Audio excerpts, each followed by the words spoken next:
బిడ్డలారా, ఒకసారి మిమ్మల్ని అడుగుతా, ఉదయం లేవటంతో కనీసం ఒక అర్ధగంట అయినా ప్రతి అరుణోదయపు దినాన ప్రార్థించే అలవాటు నీకుందా?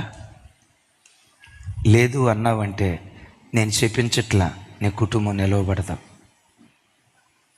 నీ భవిష్యత్తు నిలవబడదాం.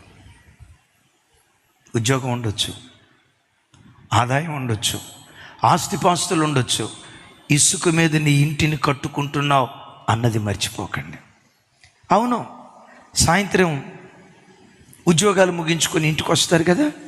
మరలా మిమ్మల్ని అడుగుతున్నా, ఎన్ని కుటుంబాల్లో సాయంత్రం పూట కనీసం ఒక అర్ధగంట అయినా కుటుంబ సమేతంగా దేవుని సన్నిధిలో మోకరించి ఎన్ని కుటుంబాల్లో కుటుంబ ప్రార్థనలు జరుగుతున్నాయి?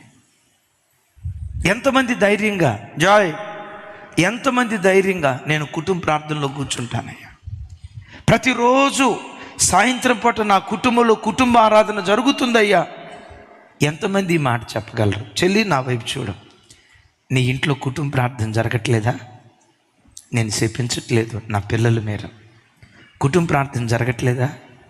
మీలో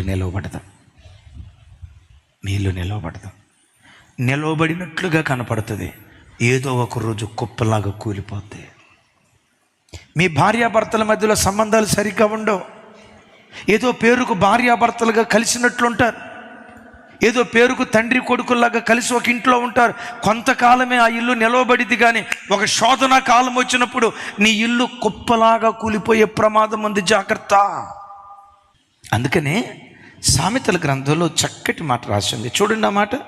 సుడిగాలి వేచగా భక్తిహీనుడు లేకపోవును, నీతిమంతుడు నిత్యము నిలుచు కట్టడము వలె ఉన్నాడు. సుడిగాలి వేచగా, సినిమా గాలి వేచగా, సెల్ ఫోన్ గాలి వేచగా, యూట్యూబ్ గాలి వేచగా, వాట్సాప్ స్టేటస్ గాలి వేచగా, అపవిత్రమైన పుస్తకపు గాలి వేచగా భక్తిహీనుడు లేకపోవును. ఎన్ని గాలులు వీచినా నీతిమంతుడు నిత్యము నిలుచు కట్టడం వలె ఉంటాడు. సాయంత్రం కుటుంబ సమేతంగా కూర్చొని దేవుని సన్నిధిలో కుటుంబ ఆరాధన చేసుకుంటున్నారంటే మీరు భక్తి కలిగిన ప్రజలు.